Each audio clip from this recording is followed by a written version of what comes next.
दोस्तों, आज की सबसे पहली और बड़ी खबर। झारखंड के किसानों से अब 15 अप्रैल तक खरीदा जाएगा धान। झारखंड में किसानों से धान क्रय की तिथि बढ़ा दी गई है। झारखंड सरकार अब 15 अप्रैल 2022 तक किसानों से धान खरीदेगी। इस संबंध में खाद्य आपूर्ति विभाग द्वारा पत्र जारी कर दिया गया है। विभाग द्वारा जारी पत्र में कहा गया है कि पूर्व में 31 मार्च तक धान क्रय की तिथि निर्धारित की गई थी। विभाग द्वारा धान क्रय की अब तक की स्थिति की भी जानकारी दी गई है। कोलकाता जा रही इंडिगो की फ्लाइट में आई खराबी, टला बड़ा हादसा।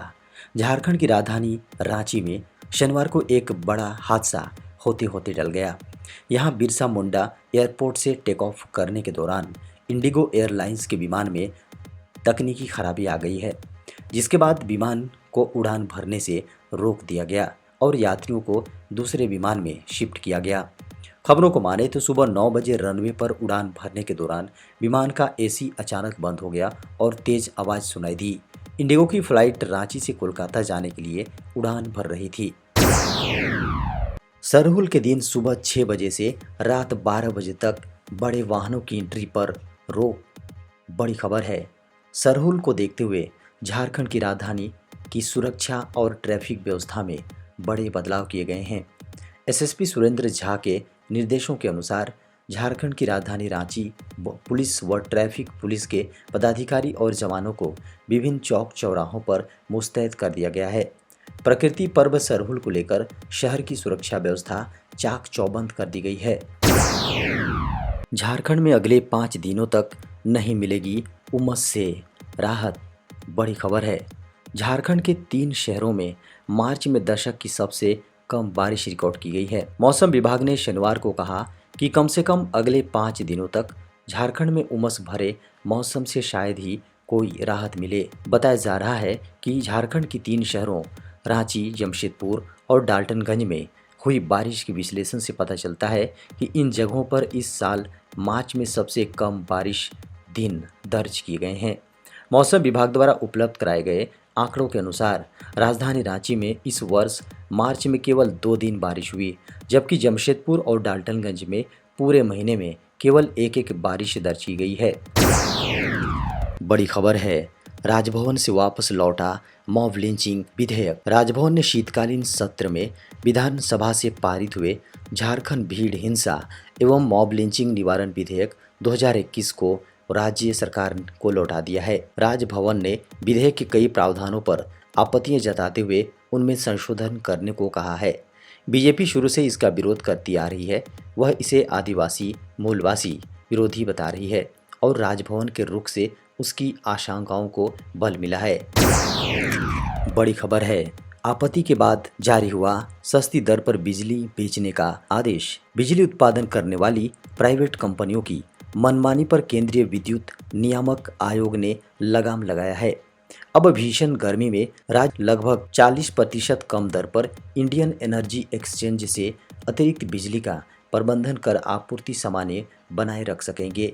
इंडियन एनर्जी एक्सचेंज से राज्य 0 से 12 रुपये प्रति यूनिट की दर पर बिजली खरीद सकेंगे। पिछले कुछ दिनों से राज्यों को 20 रुपये प्रति यूनिट की दर पर बिजली खरीदने के लिए मजबूर होना पड़ रहा था। ऊर्जा मंत्रालय को झारखंड की ओर से यह शिकायत की गई।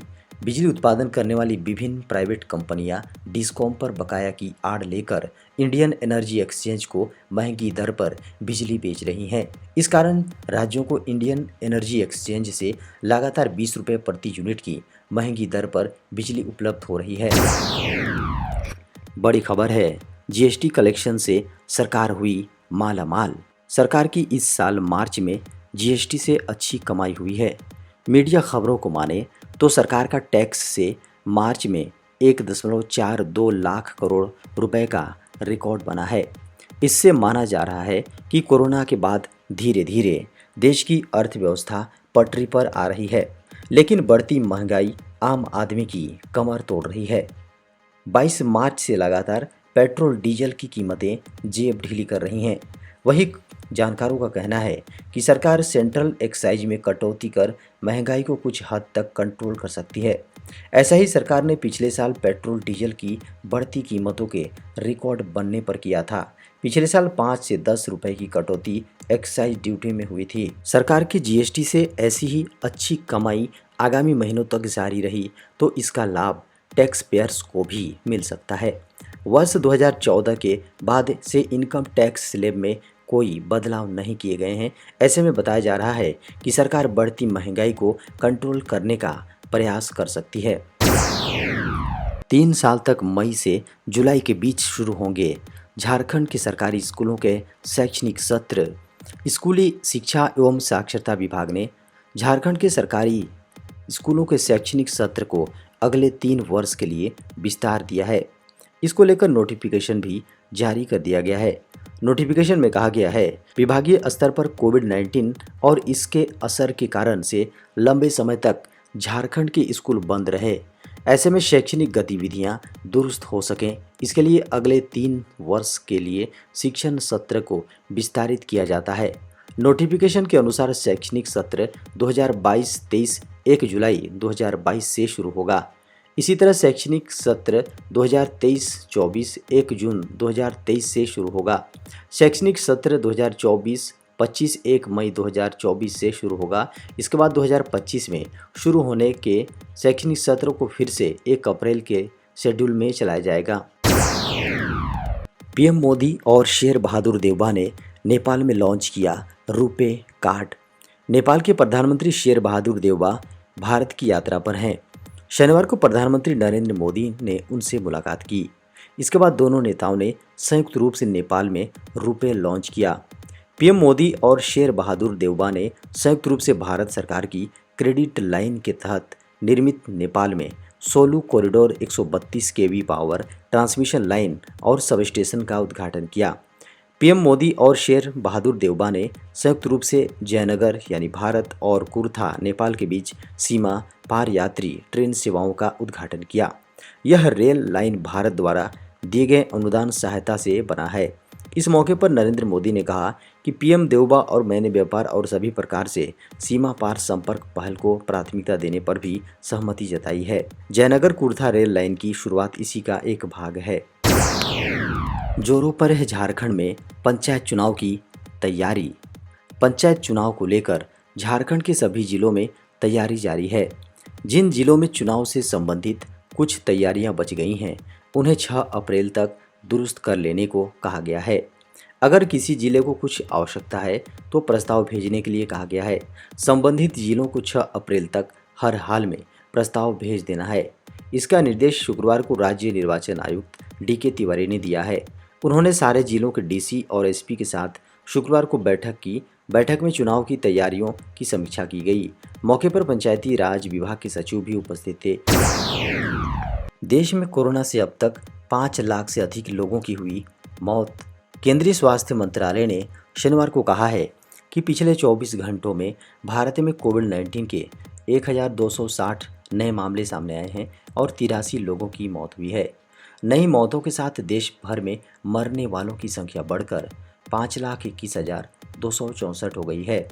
निरंतर गिरावट के बीच भारत के सक्रिय मामले घटकर 13,445 हो गए हैं, जो देश के कुल पॉजिटिव मामलों का 0.03% है।